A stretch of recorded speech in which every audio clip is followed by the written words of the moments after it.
સુરત જિલ્લામાં ફરી power grid લાઇનનો ખેડૂતોએ વિરોધ કર્યો છે। માંગરોળના વેલાછા ગામે power grid corporation of India દ્વારા ઊભી કરાતી વીજ લાઇનનો સ્થાનિક ખેડૂતોએ વિરોધ કર્યો। ખેડૂતોને વળતર આપવાની વાત કર્યા વિના જ ખેતરોમાં કામગીરી શરૂ કરી દેવાયાનો આક્ષેપ કરાયો। ખેડૂતોની કેટલી જમીન જવાની છે, વળતર કેટલું મળવાનું છે તેની કોઈ જાણકારી નથી આપવામાં આવી એવું પણ ખેડૂતો કહે છે। ખેડૂતોને જાણ કર્યા વિના જ ખેતરોમાં વીજ લાઇન નાખવાની કામગીરી શરૂ કરી દેવાતા વિરોધ થયો છે। કંપનીએ પોલીસ પ્રોટેક્શન સાથે કામગીરી શરૂ કરી હતી।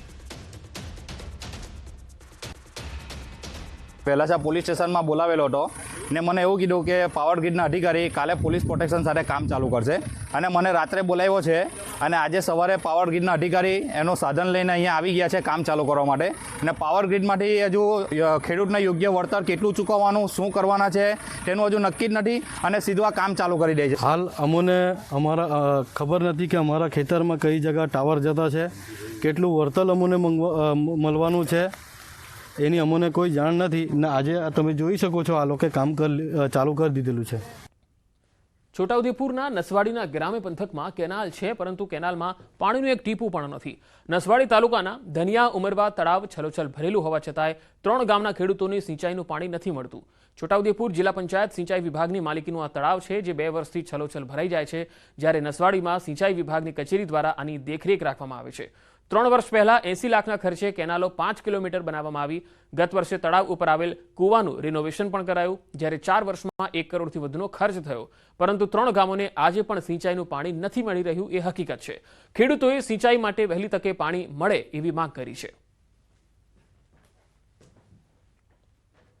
પાણી છોડવા માટે આ કેનાલ બનાવવામાં આવી હતી અને 4 વર્ષથી પહેલા 1 કરોડ રૂપિયાનો ખર્ચો કર્યો કેનાલ બનાવી એ લોકોએ અને પાણી હજુ અત્યાર લગીને મને મળી નથી। પાણી નહીં આવ્યું, કોઈ દિવસ નહીં આવ્યું। અમને જમીનનું વળતર મળે ને સિંચાઈ માટે અમને પાણી મળે એ અમારા માટે સારું છે। બધા ખેડૂતોને જેટલી બી કેનાલ નજીક જેટલી બી જમીન છે એ લોકોને પાણી મળે એ સારું છે। ધનિયા ઉમરવા તળાવ એની અંદર એમ કે એવું છે 2 વર્ષથી પાણી ફૂલ ભરાઈને રહેશે, પણ જે તે કહેવાનો મતલબ જનતાને પૂરેપૂરું પાણી મળતું નથી। સેંગપુર સરીપાણી અને કાંદા સુધીની કેનાલ બનેલી છે કહેવાય, કમસે કમ 80 લાખ સુધીનો ખર્ચ કર્યો પણ છતાં પાણી મળતું નથી। રાજ્યના વધુ સમાચારો જોઈશું, હાલ રોકાઈશું એક વિરામ માટે।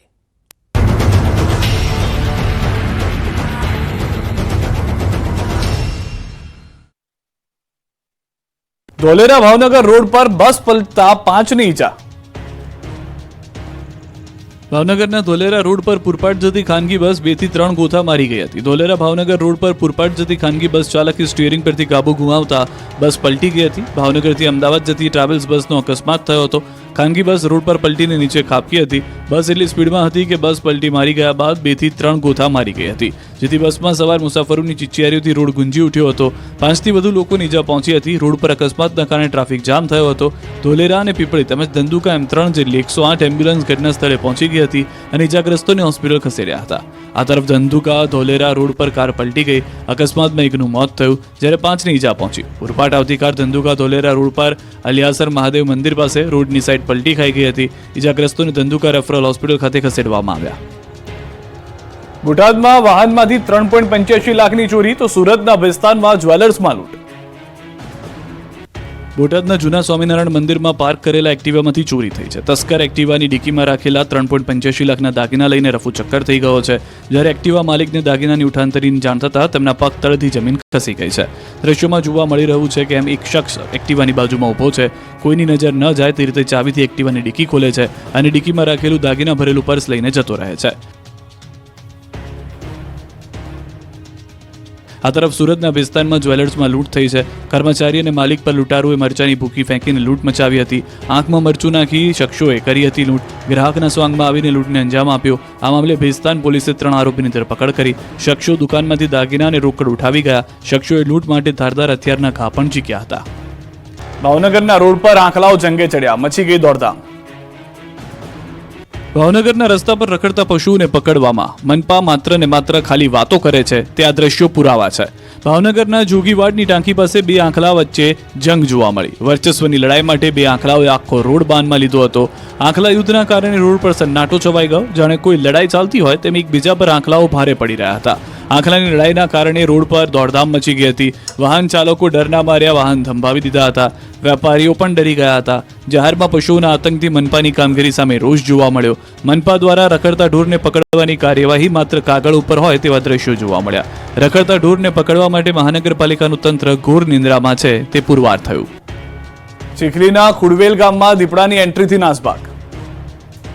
નવસારી જિલ્લામાં દીપડાના દેખાવાના બનાવો દિન પ્રતિદિન વધી રહ્યા છે, જેના કારણે લોકોમાં ભયનું વાતાવરણ છવાયું છે. નવસારીના ચીખલીના ગામડાઓમાં ફરી એકવાર આદમખોરે દહેશત ફેલાવી છે.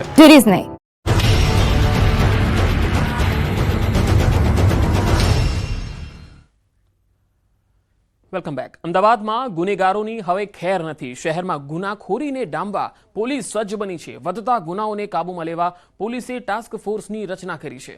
ટેકનોલોજીનો વધુ ઉપયોગ કરાશે. દરેક પોલીસકર્મીને સુરક્ષા એપનો ઉપયોગ કરવા સૂચનો આપવામાં આવ્યા છે.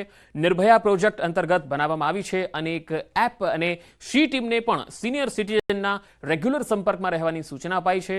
સિનિયર સિટીઝનને પણ સુરક્ષા એપનો ઉપયોગ કરવા વિનંતી કરાશે. સુરક્ષા એપમાં દરેક ગુનેગારોનો એઆઈથી ડેટા રખાયો છે. પોલીસ માટે કેસને ઉકેલવો સરળ બનશે. આ ટાસ્ક ફોર્સમાં 13 અધિકારીઓનો સમાવેશ કરાયો છે અને દર 15 દિવસે ટાસ્ક ફોર્સ કામગીરી અંગે ચર્ચા કરશે.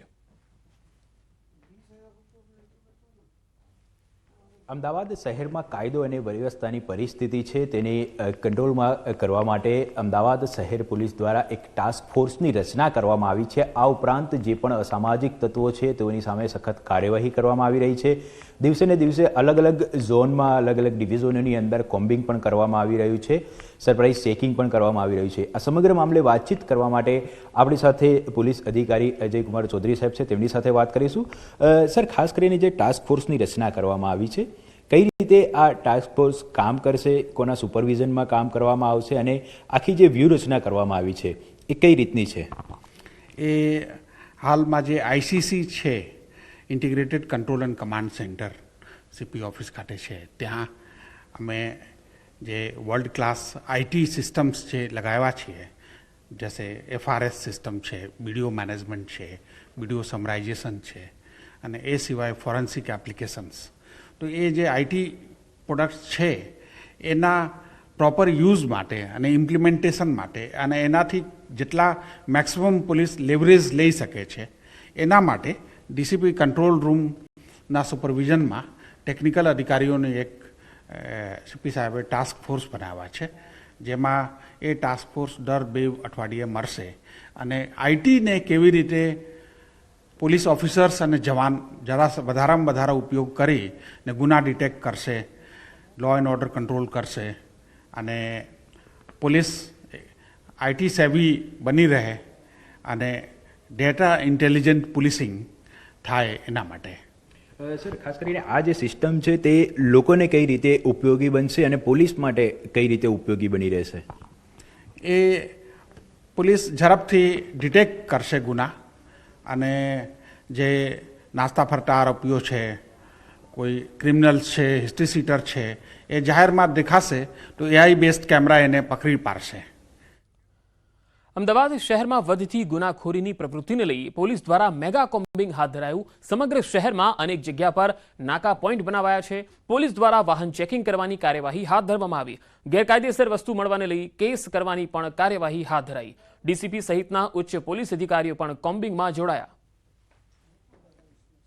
અમદાવાદ શહેરમાં કાયદો અને વ્યવસ્થાની પરિસ્થિતિ પર કાબૂ મેળવવા માટે શહેર પોલીસ દ્વારા અલગ અલગ જગ્યાઓ પર કોમ્બિંગ શરૂ કરી દેવામાં આવ્યું છે. છેલ્લા કેટલાય દિવસથી પોલીસ દ્વારા સરપ્રાઇઝ વાહન ચેકિંગ અને કોમ્બિંગ હાથ ધરવામાં આવ્યું છે. આપ જોઈ શકો છો દ્રશ્યની અંદર સોમવારે મોડી સાંજે પણ પોલીસ દ્વારા ખાસ કરીને સમગ્ર શહેરની અંદર એક કોમ્બિંગ હાથ ધરવામાં આવ્યું હતું. અલગ અલગ નાકા પોઈન્ટો બનાવવામાં આવ્યા હતા અને તમામ જગ્યાએ ઉચ્ચ પોલીસ અધિકારીઓ હાજર રહ્યા હતા અને તેમના દ્વારા જે પણ શંકાસ્પદ વાહનો છે તે વાહનોને ચેક કરવામાં આવ્યા હતા. વાહનોના સરસામાનની તપાસ કરવામાં આવી હતી અને જો કોઈ પણ વ્યક્તિ નશીલા દ્રવ્યોનું સેવન કર્યું હોવાની શંકા જાય તો તેને બ્રેથ એનાલાઇઝર દ્વારા પણ તપાસવામાં આવી રહ્યા છે. જોઈ શકાય છે, આપ દ્રશ્યની અંદર જોઈ શકો છો કે અલગ અલગ જગ્યાએ આ રીતે નાકા પોઈન્ટ ગોઠવવામાં આવ્યા છે અને પોલીસ સઘન ચેકિંગમાં જોડાઈ છે. મહત્વની વાત તો એ છે કે છેલ્લા કેટલાક દિવસોથી જે પ્રકારે અમદાવાદ શહેરની અંદર એક પછી એક બનાવો સામે આવ્યા હતા અને જે કાયદો અને વ્યવસ્થાની પરિસ્થિતિ કથળી હતી, ત્યારબાદ જે અસામાજિક તત્વો સામે કાયદેસર કાર્યવાહી કરવા માટે, કડક કાર્યવાહી કરવા માટે પોલીસ દ્વારા આ પ્રકારે સરપ્રાઇઝ વાહન ચેકિંગ અને કોમ્બિંગ હાથ ધરવામાં આવી રહ્યું છે. કેમેરામેન નિલેશ સોસા સાથે ઋત્વિજ સોની, ન્યૂઝ 18 ગુજરાતી, અમદાવાદ. સુરત પોલીસ આવી એક્શન મોડમાં. રાત્રિ દરમિયાન સ્પેશિયલ કોમ્બિંગનું આયોજન હાથ ધરાયું. 100 થી વધુ પોલીસ કર્મીઓ કોમ્બિંગમાં જોડાયા. ફિઝિકલ વાયોલન્સ સાથે જોડાયેલા આરોપીઓને ત્યાં પણ દરોડા પાડ્યા. દરેક આરોપીઓના ઘરમાં જઈને તપાસ કરવામાં આવી રહી છે અને પીએસઆઈના નેતૃત્વમાં અલગ અલગ ટીમો પણ બનાવાઈ. આરોપી હાલમાં શું કરી રહ્યો છે અને ઘરમાં છે કે કેમ એ અંગે પણ તપાસ કરવામાં આવી. મોડી રાત સુધી તપાસ હાથ ધરાઈ હતી. તો દરેક આરોપીઓના ઘરે જઈને દરોડા પાડવામાં આવ્યા અને આરોપી ઘરે છે કે બહાર છે, ક્યાં ગયો છે એની પણ તપાસ કરવામાં આવી. એક કોમ્બિંગ કરવામાં આવ્યું અને આખી રાત સુધી આ કોમ્બિંગ ચાલ્યું હતું, જેમાં દરેક એરિયા વાઇઝ પીઆઈની એક અલગ અલગ ટીમ હતી જે અલગ અલગ શહેરોમાં આ પ્રકારે કોમ્બિંગ કરતી જોવા મળી. 100 થી વધારે પોલીસ કર્મીઓ આ કોમ્બિંગમાં જોડાયા હતા. ફિઝિકલ વાયોલન્સના આરોપીઓના ઘરે તપાસ કરવામાં આવી. જે વિસ્તારમાં ગુનેગારી કરતા તત્વો છે એના ઉપર કંટ્રોલ રાખવા માટે એક સ્પેશિયલ ડ્રાઈવનું આયોજન કરવામાં આવ્યું છે. આ સ્પેશિયલ કોમ્બિંગમાં અમે 2024માં જે લોકો ફિઝિકલ વાયોલન્સના ક્રાઇમમાં જોડાયેલા છે આ પ્રકારના આરોપીઓને શોધી અને તેઓ હાલમાં શું પ્રવૃત્તિ કરી રહ્યા છે. આજે 26 નવેમ્બર શ્વેત ક્રાંતિના જનક ડોક્ટર વર્ગીસ કુરિયનની 104મી જન્મ જયંતિ, જેને નેશનલ મિલ્ક ડે તરીકે ઉજવવામાં આવે છે. ત્યારે આણંદના ઇરમા કેમ્પસ ખાતેથી ઇરમાના પ્રોફેસર આનંદ વેંકટેશ, એસપી ગૌરવ જસાણી સહિતના અગ્રણીઓએ સાયકલ રેલીને પ્રસ્થાન કરાવ્યું. સાયકલ રેલી ઇરમામાંથી પ્રસ્થાન કરી આનંદાલય, એનડીડીબી, વિદ્યા ડેરી, GCMMFથી અમૂલ ડેરી ખાતે પહોંચી ગઈ હતી, જ્યાં અમૂલના અધિકારીઓ અને સાયકલ યાત્રીઓએ ડોક્ટર વર્ગીસ કુરિયનની પ્રતિમા પર પુષ્પાંજલિ અર્પણ કરી. આ રેલીમાં 300થી વધુ સાયકલ યાત્રીઓ જોડાયા. वल्लभ भाई पटेल ने रास्ता दिखाया और त्रिभुवनदास पटेल साहब ने सब कुछ नौछावर किया और उसके बाद में जिस राह पर वर्गीस कुरियन साहब रहे चले उसके हिसाब से आज अमूल एक विश्व स्तरीय ब्रांड बन गया है. और अमूल न केवल फार्मर्स के लिए काम करता है बल्कि फार्मर्स को अच्छी प्राइस दूध की प्रोवाइड करता है. जहाँ पर ये शुरुआत 200 लीटर पर डे से हुई थी और आज न जाने कितने मिलियन मिल्क का रोज संपादन होता है.